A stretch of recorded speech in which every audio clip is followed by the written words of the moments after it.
গতকালকে এনসিপির নেতাকর্মীরা গোপালগঞ্জে তাদের জুলাই পদযাত্রা পালন করতে গেছিলেন।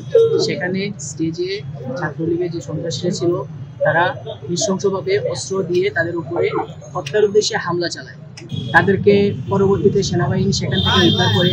এখানে পুলিশের ভূমিকা ছিল একদম নীরব, কারণ আগে থেকে পুলিশ যদি প্রটোকল দিত তাহলে এরকম হামলার শিকার হতে হতো না।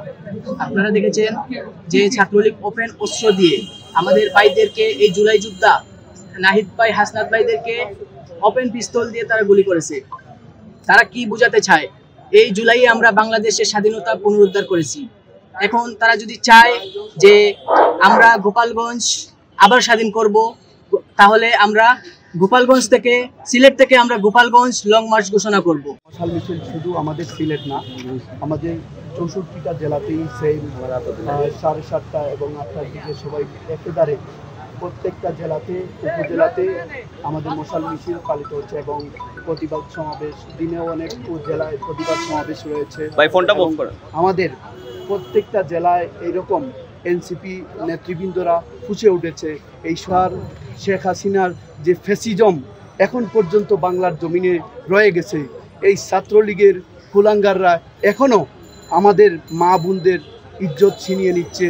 রাস্তাঘাটে মানুষকে ছিনতাই, রাহাজানি, অর্থাৎ দেশকে কিভাবে অস্থিতিশীল পরিবেশ তৈরি করা যায় সেই দিকে ধাবিত হচ্ছে। আমরা কিন্তু ছাড় দিছি, ছেড়ে দেই নাই, এটা তাদেরকে আমি কড়া বার্তা জানিয়ে দিতে চাই। গোলাপগঞ্জ তো বাংলাদেশের বাহিরে না, এখানে যে আমরা যাব না এরকম কোনো ইতিহাসও নাই।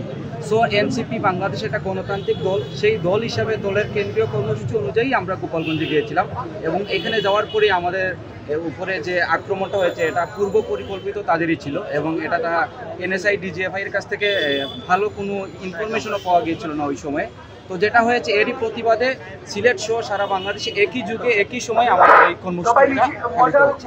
মির্জা ফখরুল ইসলাম আলমগীর উনিও বিবৃতি দিয়েছেন, বিভিন্ন রাজনৈতিক দল এনসিপির পক্ষে এসেছে। মিডিয়া বাইরে আপনারা আছেন, এদেশের জনগণও এনসিপির পক্ষে আছে।